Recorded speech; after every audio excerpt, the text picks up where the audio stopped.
iyadoo abaaraha ka jira dalka ay maalinba maalinka ka dambeeya ka sii darayaan ayna sii kordhayso qaylo dhaanta iyo hayaanka reer miyigu ay uga guurayaan deegaanadii ay xoolaha ku dhaqan jireen ayna tahay mid ka mid ah saameynta taban ee abaaruhu ku yeesheen dadka ayaa deegaano hoos yimaada Cadaado waxaa dadka xoolo dhaqatada ahaa ka dhammaaday xoolihii iyadoona muddooyinkan dambe aysan xoolaha u haray wax beec ku helinin deegaanka lagu magacaabo Shilan Weyne oo 40 kiiloomitir Cadaado koonfur bari uga beegan ayaa waxaa abaarta ugu geeriyooday ilaa 4 qofood sida ay warbaahinta u sheegeen dadka deegaanka. Hadda waa maqlaysaa in uu sheegayo dadku waa dad reer miyi isgaarsiin ma wada haysto meel hebla qof ku dhintay la leeyahay naf ugu dhintay meel hebla qof ku dhintay naf ugu dhintay hadda dad badan la sheegay laakiin hadda sida hadda uu macallinku ku sheegay 4 qof la xaqiijiyay marka waxa weeye waxa kale oo lagu sheegin hadda macnaha rag odayaasha ku warbixiyay dadka hadda meeshaan degan waxa weeye waa dad deegaana oo awal deganaa abaartu ku qabatay iyo dad barakac ku yimid ilaa 100 qoys dad aan ka yareyno ilaa dacdeer markii hadda maaragtay ay timid ka dhacday dadkii ka soo qaxay anagu ka midna aniga ka mid walaal fiirso waxa weeye halkan markaan maraynana abaartii aan ugu adimo goydo waa soo weyn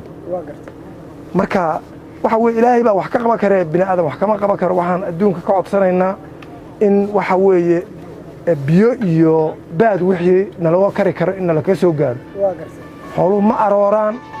dadku waxa weeye qutul dururi uu macnaha ku safro raashin ku dirsada ma haysto dhanka kale deegaanka Marxiili oo isna Cadaado hoos yimaada ay sidoo kale ka jirta abaarta dadkii dunyada saameysay waxaana dadka halkaasi ku dhaqan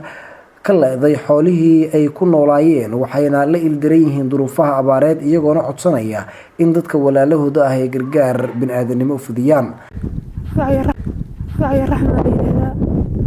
xaaladda waxaad aragteen abaartan annagana haysata dunyadii waxaa ka haray dadku xalay dunyada xalal waa qadeen hadda xaal nagama sheekan kara ilaahay og laakiinse indhiinidina tuulaha meeshan hubshaan la iga xiray kolba iyo waxba marka la yaalo marka halku xaalkiisa waa xaal ilaahay marka dad iyo dunyada hadda waa kan hase ku danteeda xaal un dab looma shidin